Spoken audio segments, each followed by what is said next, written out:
here. I've been trying to eat right and exercise more, especially after that incident that happened a couple weeks ago. It landed my ass in the hospital.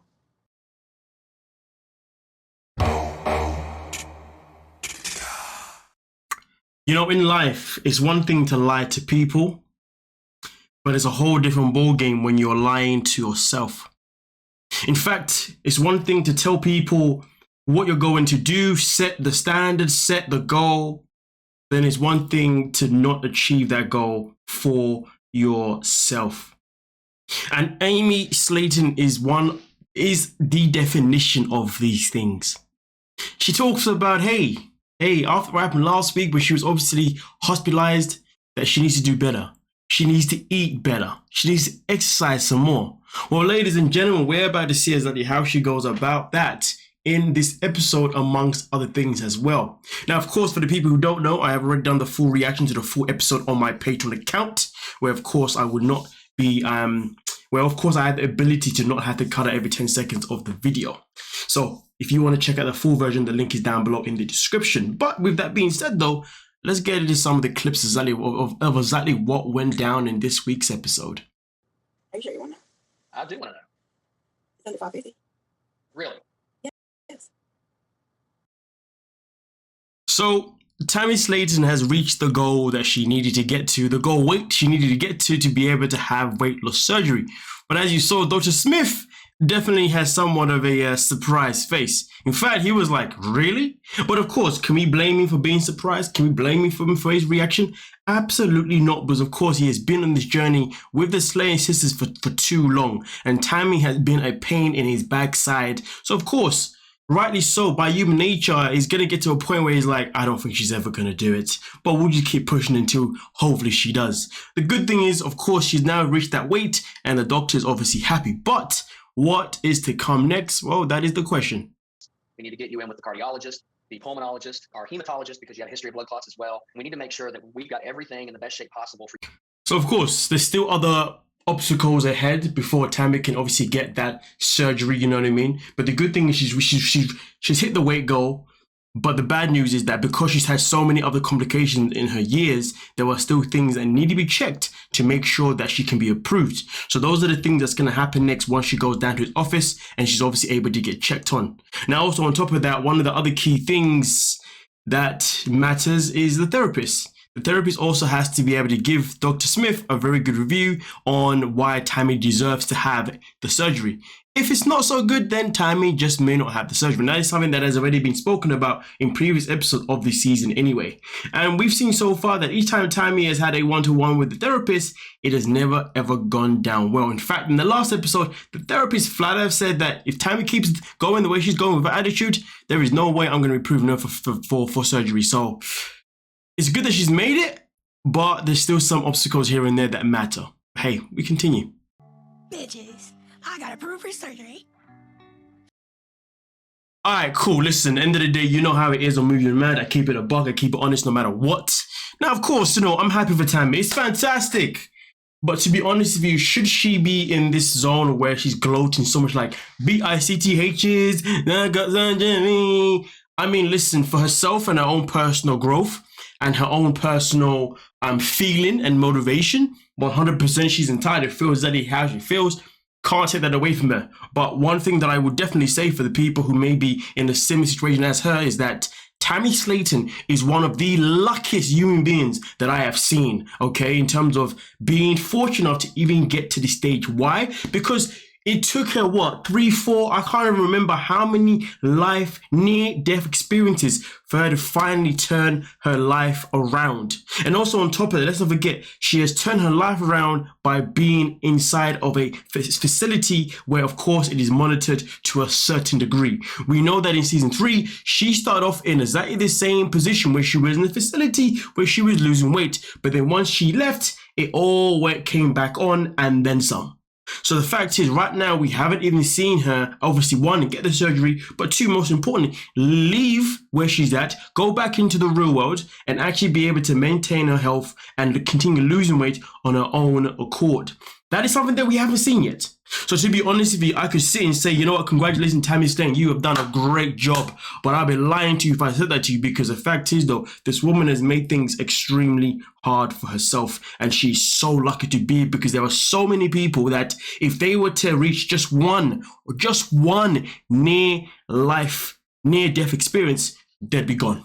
They wouldn't get a second chance, a third chance, a fourth chance, however many bomber clock chances that she has had, to be honest with you. So to be honest with you, I feel like Tammy should really humble herself in the excitement and be like, you know what? I'm happy that I've got here, but I've got to keep it going. Let me not get too comfortable with this success that in reality is not really a success, because she is still 550 freaking pounds. That is not a success, if you dig what I'm saying. The success is when she gets to that 180 or whatever the goal is that she's supposed to be at, if you dig what I'm saying. This is just the journey. And of course, for the journey, 100%, you should be positive, you should be happy, but I'm just saying that Tammy Slaton, you are one lucky person, and anyone who's near enough in her position, whether you're 400 pounds, 500 pounds, 600 pounds, do not let it get to a point where it is literally pushing you over the edge and then you try and do something about it. But like I said before, the key part is that she has not done this by herself though. She has done this in an environment that is obviously catered for her.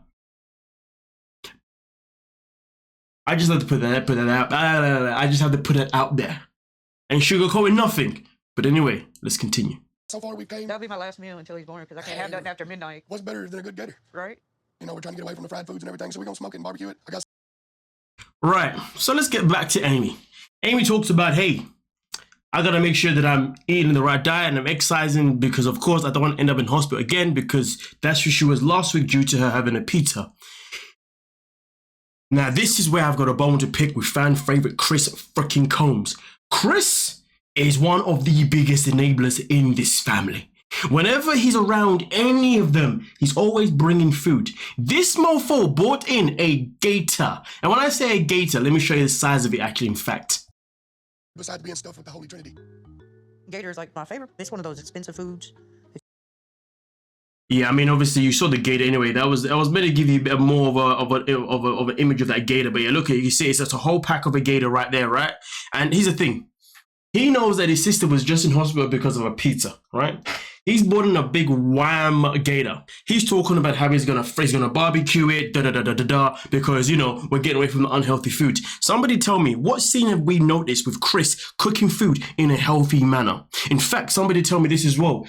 I believe episode 1 of the season, maybe episode 2, Tammy was obviously on her weight loss journey. She lost a significant amount of weight, but then Chris comes in there with a barbecue. What happens when he bought in a barbecue for Tammy? Tammy then put on 10 pounds. She's obviously had to lose that weight even more, or she's obviously had to drop that weight to get to where she is now. And you know what? I give massive credit for her for obviously being in a situation where she gained weight, but still able to keep it going. But again, that could be down to her environment or the fact that Tammy Slaton has become a better and stronger person. But either way though, Chris is the one that is always bringing the food.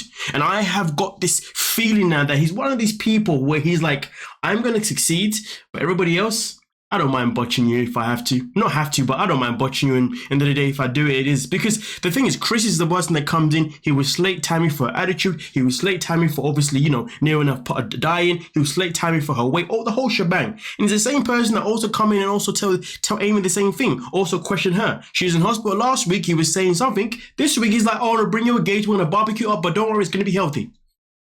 Chris is the biggest enabler because he's the one who's always bringing the food around the family. Tell me otherwise. But listen, there is more to come. So trust me when I tell you, you're going to see exactly how this gator goes down, if you dig what I'm saying, in this so-called healthy barbecue. But to be honest with you, away from Chris, Amy should be ashamed of herself. She should know better because she flat out said at the beginning of the episode, I need to do better because I can't end up in hospital again because of course I'm pregnant and she's due to have a cesarean legit. Let's continue. What? And approve my mother. What the? Oh, that's awesome! Bitch, you're lying. Congratulations. Hell yeah, Tammy, that's a bitch I've heard all year. We told.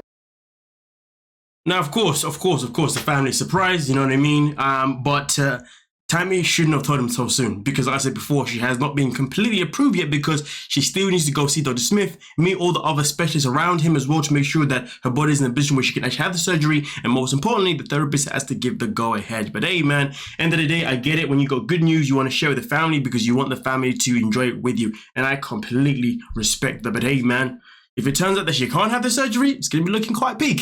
But anyway, we continue. Just keep going. Yeah. Life threw me some obstacles. Lord knows that. All right, boom. Let's talk about these obstacles. So we know Tammy, Amy, the family didn't come from the best upbringing. We know that the mother wasn't the best mother, father, you know what I mean? And we know that Amy and Tammy were pretty much left to themselves for the most part. And we know that, of course, Tammy and Amy and the family were pretty much obese from the very beginning since childbirth in a nutshell, right? Cool. So, not cool as in it's cool, no. I mean, cool as in what I'm going to say next. Now, of course, you know, because of the family dynamic, you know, these girls were in a position, these children were in a position where, you know, they just didn't know anything. They wasn't educated. They wasn't taught anything. They wasn't put in a situation to know that they can exercise or whatever it could be. They were just fed throughout neglect. So, of course, they became extremely big, which is the saddest thing for any child to have to go through. But here's the thing, though. Tammy talks about obstacles. The obstacles that she went through as a child are not obstacles that matter now as an adult. She's a woman who's 35, I believe, or 36, one of the two, regardless, okay? She has had, I mean, listen, let's put it this way. On average, as human beings, the moment that we hit puberty, the moment that we're teenagers, we already think we're adults anyway. Well, we're not, but that's when we think we are, right? But really and truly, I guess, depending on where you are, which country you're from, and I say that because it depends on your school system, right? At the end of the day, usually by the time you finish secondary school, high school, or by the time you get to finish college, for example, in the UK average, you've probably finished college around about the age of 18, 20, depending on how long your courses, what course you've done. If you're going to go to university, you're going to, depending again on what you've done, maybe you're going to finish that around the ages of 25, I don't know. But either way, though, around from the ages of 20 and above, that's the ages where really and truly we have to start maturing more. Now, obviously, we don't necessarily do it, but by the time we're 25, that's usually when we're like, you know what, we have to put our head down and we have to do better for ourselves. If we don't, then by the time we're 30, our life is going to be upside down. And then we get to 30, and if our life's upside down, most people just give up. Some people are like, you know, I'm 30 and I'm still young. I'm going to keep going. And hopefully by the time I'm 35, 40, I'll be in a better place, right? Cool. But again, some people just give up. That responsibility comes down to the person. The obstacles that Tammy Slaton is talking about right here is ridiculous for her to put it down to just everything. No. These obstacles are obstacles that you have put in front of yourself because you have had multiple near-death experiences. So I don't like the fact that TLC and Tammy Slaton were about to go through this whole thing of like a background story to allow us to have sympathy for her journey and to see what she's been through and how she got to here. God damn, I couldn't give a damn because one, we've already been told that all the way back in season 1 anyway. We don't need to hear it again. And two, like I said before, this is a grown-ass freaking woman who really and truly should have taken control of her life a very, very long time ago. And I have no sympathy for anyone that refuses to mature, if you dig what I'm saying. But anyway, we continue. So we invited everybody in the family to our church for a big old cookout and a big old gator. What you got on the grill? You know, some Cajun. All right, so remember that gator? The gator has now been turned out into a big old cookout, courtesy of Christopher. And for some bizarre reason, he's got a chicken inside of the gator. I mean, listen, he said that the gator tastes like chicken, so why not put chicken in the gator? I couldn't tell you. I've never had a gator in my life. I won't ever now because I don't eat meat anymore anyway. You know what I mean? Pescatarian, I think for about 6 years strong now. I don't know. But here's the thing though, ladies and gentlemen, you know, it goes back to my point about him before. I said it before and I'll say it again. When it comes to Chris, he is the biggest enabler of them all because he's the one that's always bringing the food that he just doesn't have to bring all the time. All the time it's barbecue this, barbecue that. Whenever it's a family gathering, barbecue this, barbecue that. The way he came in with a gator, and he made the whole gator situation into a whole big cookout. Tell me which scene you have seen Chris cooking and it has not been some sort of like event. There we go, I rest my case. And tell me when Chris has cooked anything that has looked anywhere near healthy on the show. Whilst I'm waiting, you could please hit the subscribe button and the like button as well. That would be fantastic. But again, yes, exactly, we haven't seen that. But like I said before, Chris is one of those people. Why did my light just dim out? I need to brighten that in a second. Chris is one of those people, you know, end of the day, he will happily look after himself, get himself where he needs to be. But when it comes to other people, he'll happily tell them where they're going wrong, but he won't do a goddamn thing to help you. He'll just try and sabotage you. And it's crazy because I don't even know if it's actually intentional. I just think maybe it's just who he is, but it's still not a good, it's still not it's still not an excuse, because at the end of the day, if you got the ability to tell people off for their own behavior, it means you also have the ability to be aware of what you should not bring around them and what you should not be giving them. It's as simple as 1, 2, 3. But ladies and gentlemen, that was just one part of this. Let's show you exactly how this cookout looked.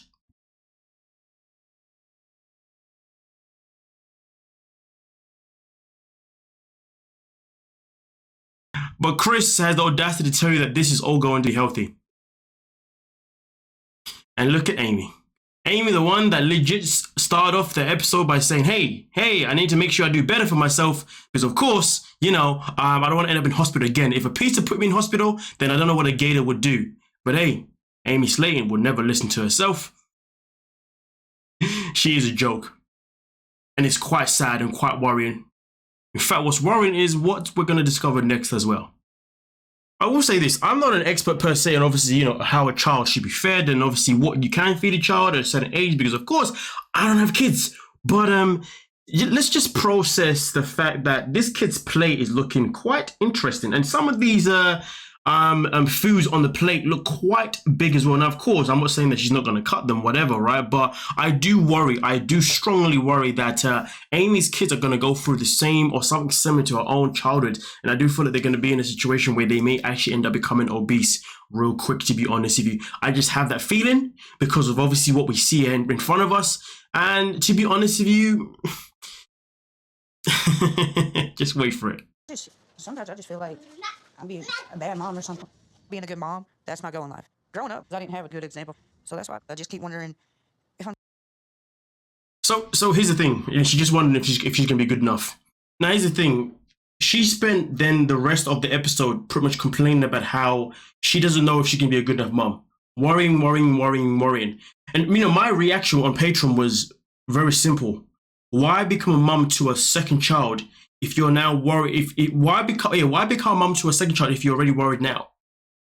That one I was like, okay, cool. But then I said to myself, well, maybe this is something that people go through. Maybe when someone is pregnant, people expecting a child, doesn't matter whether it's the first, second, third, whatever. Maybe it's just one of those nerves that you go through regardless, right? But then here's the thing though. How do you define... My concern is that when it comes to structure, when it comes to discipline, when it comes to common sense, these are 3 things that I do not see in Amy. And we all know that there is no guideline to being a parent. Whether you're a parent or not, there is no guideline to being a parent. But also at the same time, sometimes when people become parents, sometimes people can become a parent and they are a parent based on mirroring their own parents and how they brought them up. Sometimes it happens by default. Sometimes it happens by manual, you know, impact, whatever, right? We don't know necessarily, obviously, when it comes to Amy when she's a parent, you know, is this something that she's doing on a manual level or on a default level? But one thing that I will say this is that, and this is the thing that really gives me the biggest concerns about Amy, you know, as a parent, not only to 1, but 2 kids, and I'll tell you what it is. When she first originally was on the show, she was obviously obese. She lost weight to have the child. She lost weight to have surgery. She had surgery. And then obviously after surgery, she was meant to reach a certain goal. I think the goal was originally 170 before she decided to have a child, but she didn't do that. She decided to have a child anyway, and that was Gage. When she had Gage, she had complications throughout the pregnancy, but obviously luckily for herself and Gage, everything went well. Now, obviously, since having Gage, she then decided that she wanted to have another child. Now, of course, she was still told that, hey, you should reach that 170 goal at least anyway before you have another child, because you shouldn't have done it in the first place. She did not listen. She proceeded to then go off and actually get pregnant again. Now, obviously, throughout this pregnancy, again, she's also had complications again. And that is due to the fact that she did not learn from her mistakes the first time and brought those mistakes into the second pregnancy. And then, of course, we see hospitalized last episode. And then now we're straight into this episode, and she's already pretty much out there having a whole barbecue as if everything's a-okay. So for someone that doesn't even care to make sure that the baby is safe throughout pregnancy, how can we trust that that person's going to care to want to be a great parent when the child is actually here? So when she talks about, oh, I worry about this, I worry about that, I just fear that that stuff is just for camera and not actually for the reality. Because the reality is this, is that if you had complications your first pregnancy, I would like to imagine that most women would be like, you know what, for my second, I'm going to make sure that I do what I can to make things better than the first time, because I definitely don't want to have complications again. And let's not forget the thing that is always forgotten. Women can easily die from childbirth, as well as a child too. And this is a woman that will happily be pregnant, give childbirth with 0 Fs about the process. Can we put trust in someone like that? But hey, we continue. Hopefully, if something happens to me, they can get this baby out safely. I don't care what happens to me. You make sure my son's alive. You know, Amy's one of those people that... She's one of those people that will send your kid to school and hope that you raise her child for her. I know this. I worked in the school system for a very long time. And when I walked in, the amount of children that I saw come into school with no life skills. You know, the amount of kids couldn't tie their laces. The amount of kids who didn't even know how to brush their own teeth. The amount of kids that did not know how to put on their own PE kit. They could not undress or dress themselves. And we're talking about kids all the way, obviously, of course, in the UK, all the way from nursery to year 6. I had kids in year 6, so on average, a kid in year 6 is around the age of 11. Okay, 10 to 10, 11, right? Process that I've got kids in that year group who couldn't do the laces.